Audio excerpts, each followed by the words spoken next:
"He's probably illegal anyway," muttered the assistant manager when Rosie mentioned giving Miguel a raise. "Can barely speak English," added the morning shift supervisor. They saw what they wanted to see: an older Latino man washing dishes for minimum wage, no education, no ambition. They had no idea that Sergeant Miguel Rodriguez had saved 17 American soldiers' lives in Kandahar province. They had no idea about the Bronze Star medal hidden in his apartment. The kitchen fire was about to shatter every assumption they'd made. Welcome to People's Journal Stories. Before we begin, tell us in the comments, from which city in the world are you watching this video today? And if you believe stories like this need to be heard, hit that subscribe button to support the channel. Miguel Rodriguez clocked in at 5:30 a.m. every morning at Rosie's All-Day Diner in Seattle's Capitol Hill neighborhood. Same route through the back alley, same quiet nod to the early morning regulars, same soft buenos dias to Rosie behind the counter. For 3 years he'd washed every plate, scrubbed every pot, mopped every floor without complaint. The teenage servers called him the quiet guy who doesn't speak much English. The cook joked he was probably hiding from ice. Nobody asked about the long sleeves he wore, even during Seattle's rare heat waves, or why his hands moved with surgical precision when cleaning. Nobody cared, until the grease fire started spreading toward the dining room full of morning commuters, and suddenly the dishwasher wasn't just washing dishes anymore. Miguel had perfected the art of being invisible at Rosie's diner, just another immigrant doing the job nobody else wanted. What they didn't know was that Staff Sergeant Miguel Antonio Rodriguez had served 3 tours in Afghanistan as a 68W combat medic. What they didn't know was that those same hands scrubbing their dirty dishes had once performed emergency surgery under enemy fire, but in Capitol Hill's Rosie's Diner, nobody knew any of this. Miguel called Sarah, the college student waitress studying sociology at University of Washington. She was 20, idealistic, and thought she understood the world. "These plates are still dirty. Wash them better." Miguel nodded quietly. "Si, señorita." Sarah turned to her friend Derek, the line cook. "I wish he'd learn English. Communication is so difficult." Derek laughed. "Guy's probably never been to school. You can't expect much." Miguel heard this. He'd heard the same comments for 3 years. They had no idea he spoke perfect English, held a bachelor's degree in biology from University of Texas, and could speak Pashto and Dari from his military training. The truth was, Miguel Rodriguez was born in El Paso, Texas, American citizen, Army veteran, Bronze Star recipient, but here in the back corner of the kitchen, he preferred to be nobody's concern, because being invisible was easier, no questions asked, no past investigated, and the nightmares came less frequently. "Should we give Miguel a raise?" Rosie asked Brad, the assistant manager. "He's been reliable for 3 years, never missed a day."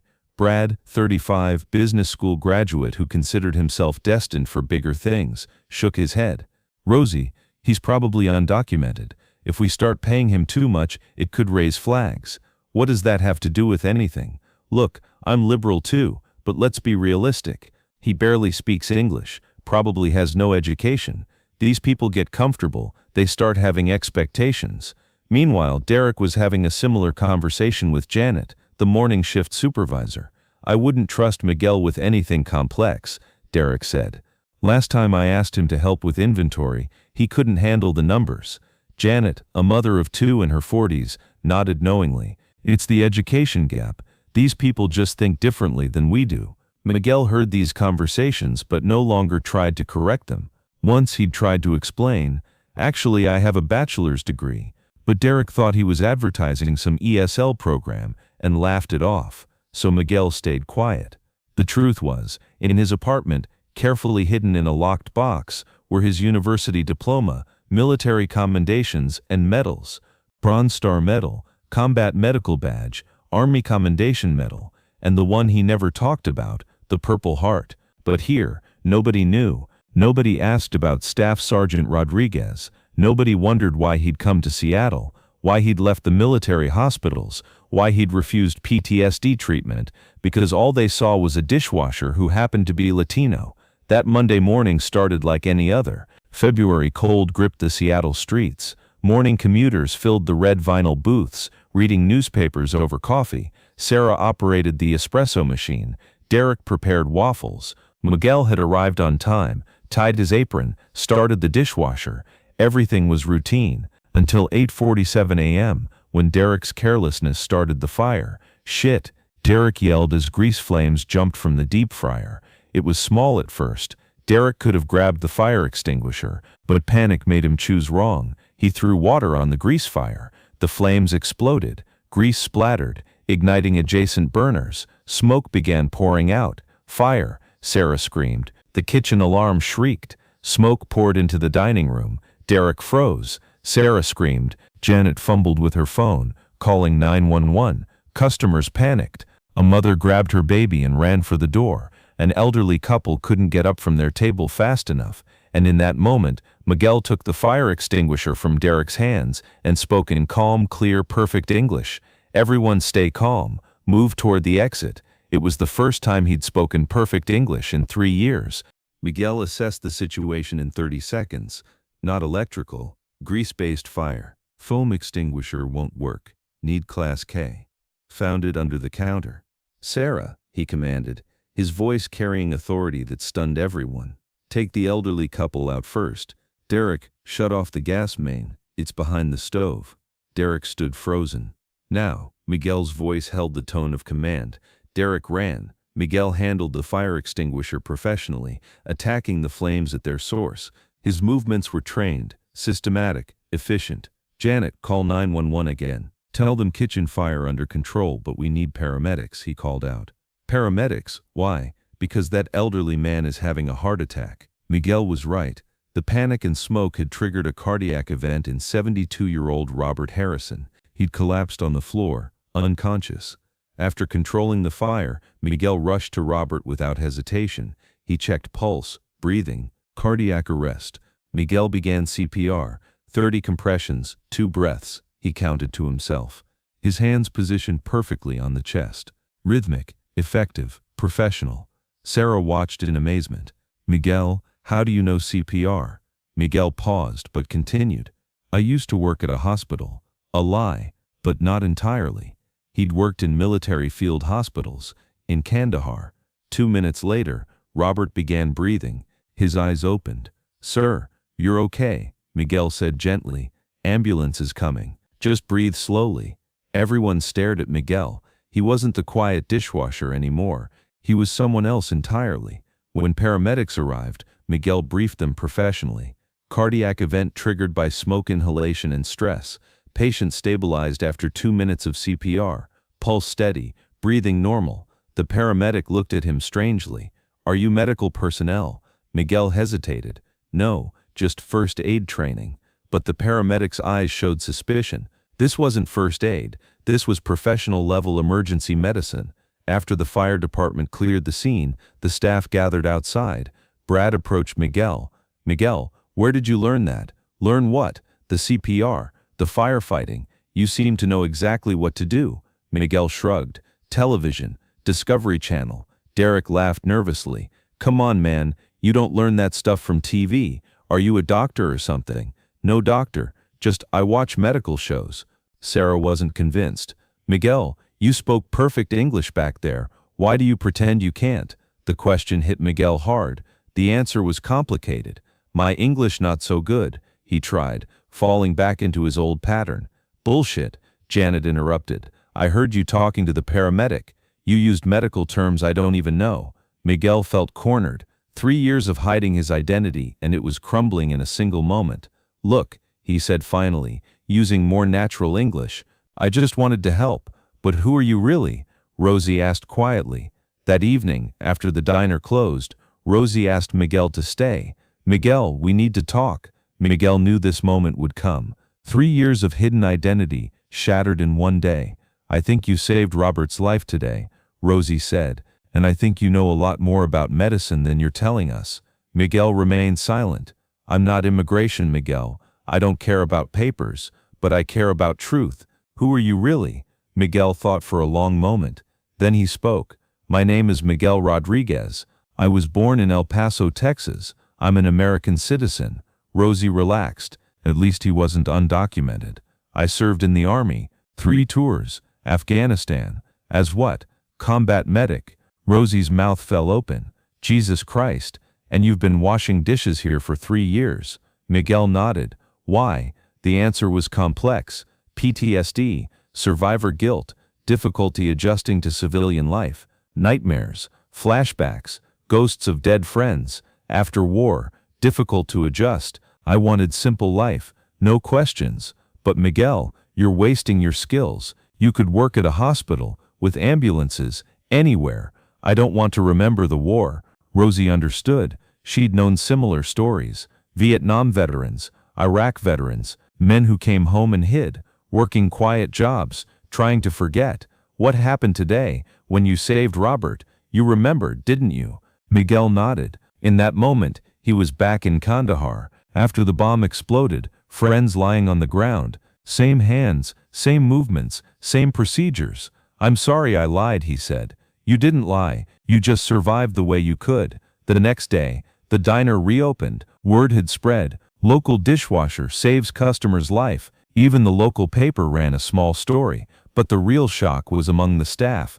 Derek approached Miguel shamefully. Hey Miguel, I owe you an apology. No need. Yes I do. I said terrible things. I assumed I was wrong. Sarah came too. Miguel, I'm so sorry. We all judged you without knowing anything about you. But Janet, the supervisor, felt differently. I still don't understand why you pretended you couldn't speak English. That's deceptive. Miguel looked at her. Janet, when I spoke broken English, you said I was probably uneducated. When I speak perfect English, you say I'm deceptive. Maybe the problem isn't my English. Janet fell silent. It was the first time her prejudice had been called out directly.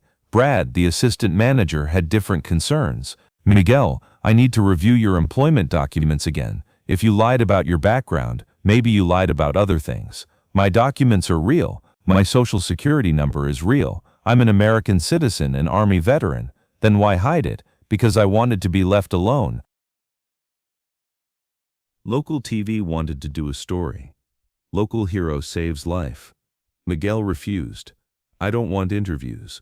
But Miguel, it's a positive story. People should know about your service. No. But the reporter persisted. She researched records, found Miguel's military background. That evening on the news, Seattle diner dishwasher revealed to be decorated Army combat medic. Staff Sergeant Miguel Rodriguez served 3 tours in Afghanistan, received Bronze Star Medal for valor. Miguel watched this at home and felt angry. His privacy was gone. The next day, his phone started ringing. Veterans Affairs Office, old friends, military employers. Miguel, this is Colonel Stevens. I saw you on the news. We could use someone with your experience at the VA hospital. I'm not interested. Miguel, you're wasting your talents as a dishwasher. It's my choice, but media attention brought other consequences. Customers started coming to the diner just to see the hero dishwasher. This made Miguel very uncomfortable. He didn't want to be seen as a hero. He just wanted to live quietly. Other veterans began visiting the diner after seeing the news. Tom Jenkins, a Gulf War veteran, came in. Brother, I wanted to thank you. What you did, it matters. Miguel didn't understand. I just helped someone. No, you represented us well. When people see veterans in the news, it's usually bad news. PTSD, homelessness, crime. You showed them what we really are. Miguel had never thought of this perspective. He didn't see himself as representing the veteran community. Marine veteran Lisa Washington also came. Miguel, I work at the Veteran Center. We need people like you, combat medics who understand what others go through. I'm not ready for that. Maybe not, but when you are, we're here. Iraq veteran David Kim brought a different offer. Miguel, I run an emergency medical training company. I could pay you 3 times what you make here, teaching CPR and first aid to civilians. It was tempting for Miguel, but he was afraid. Would trauma memories return? 2 months later, Miguel made a decision. He approached Rosie. I want to work part-time here, part-time at the Veteran Center. Are you sure? Yes, I realized something. Hiding my identity, it wasn't protecting me, it was limiting me. What changed your mind? That day, when I saved Robert, I felt useful again. For the first time since the war, I felt like my experiences meant something positive. Rosie smiled. You know we'll need to hire someone else for the full-time dishwasher position. I know, but maybe I can train them. Show them the job has dignity, regardless of what people think. This was Miguel's most important character development moment. He was no longer hiding, he was contributing. The diner hired a new dishwasher, Ahmad, a Syrian refugee with limited English, who looked constantly nervous. Miguel spoke with him privately. Ahmad, people here will make assumptions about you. Don't let it define you. I have an engineering degree from Damascus, Ahmad said quietly. Here I wash dishes. I understand. I have medical training. For 3 years I also washed dishes. Why? Because sometimes we need time to heal. There's no shame in honest work. Miguel gave Ahmad practical advice. Learn English, but don't pretend you don't understand when they say offensive things. Knowledge is power. 1 year later, media wanted to do an anniversary story. 1 year later, hero dishwasher's transformation. Miguel agreed, but with conditions. I'll do the interview, but I want to talk about all invisible workers, not just me. In the interview, Miguel said, every day people work jobs that others look down on, but these jobs keep society functioning, and you never know what experiences, what knowledge, what strength those people carry. What would you say to employers who judge people based on their current job? Look deeper. That janitor might be a former teacher. That security guard might be a retired police officer. That dishwasher might be a combat medic. Give people a chance to show their real capabilities. 2 years later, Miguel had built a very different life. He still worked part-time at the diner, but without shame. His job title didn't define his identity anymore. He did counseling work at the Veteran Center, using his combat medic experience in PTSD therapy. Most importantly, he'd stopped hiding, not showing off, but not concealing either. Sarah graduated university and started social work, influenced by Miguel. I learned that dignity isn't about job title, it's about how we treat each other. Derek became head chef and changed hiring policies. Experience matters, but character matters more. Ahmad, the Syrian refugee, got his engineering degree recognized and now works for a construction company. 3 years after the fire, a young army medic came to the diner looking for work. Alex, recently discharged, confidence shattered, showing PTSD symptoms. I heard you might need a dishwasher, Alex said. Miguel immediately recognized the signs. Same pattern, same hiding. We might, but first, tell me about yourself. I was a combat medic, Iraq, but civilian life, it's hard. I can't sleep, can't concentrate. Maybe a simple job would be better. Miguel sat down with Alex. I understand exactly what you're going through. Want to hear my story? Miguel told Alex his complete story. Hiding his identity, working below his capabilities, gradual healing, finding purpose again. So you think I should take the dishwasher job? I think you should take whatever job helps you heal. But remember, it's a temporary step, not a permanent identity. Miguel offered Alex mentorship. Work here part-time if you want, but also start therapy. Join veteran support groups. When you're ready, we'll help you transition to the medical field. 5 years later, Miguel reflected on his journey. He started as a dishwasher who hid his identity. Now he was part-time diner worker, veteran counselor, community mentor, advocate for invisible workers. But most importantly, he was a healed person helping others heal. Rosie, now 73, told Miguel, "You know what I'm most proud of? Not that you saved Robert's life, that you taught all of us to really see people." Miguel realized his impact went beyond individual rescue. He'd created cultural change, at least in his small corner of Seattle. I spent 3 years trying to be invisible because I was afraid of being seen. Trauma made me feel like my identity was a burden, but hiding doesn't heal. Contributing heals. Using your skills to help others heals. Everyone has value beyond their job title. Everyone has experiences worth sharing. Everyone deserves to be seen as a complete human being. The dishwasher next to you might be a combat medic. The janitor might be a former teacher. The security guard might be a retired police officer. But even if they're not, even if they're just a dishwasher, just a janitor, just a security guard, they still deserve respect because honest work has dignity, and you never know when someone's hidden skills might save your life. Today, Miguel still lives in Seattle. He continues working at Rosie's Diner, but now as a choice, not necessity. Every morning at 5:30 when he arrives, nobody sees him as invisible anymore. but he also doesn't let anyone else be invisible, because once you've been unseen, you develop the superpower to truly see others, and that's Miguel Rodriguez's real legacy. Not the life he saved that day, but the perspectives he changed forever. Thank you for watching People's Journal Stories. If you know someone like Miguel, someone invisible but valuable, share their story in the comments. And if you think stories like this need to be heard, don't forget to subscribe. We share stories that remind us of real human values every week.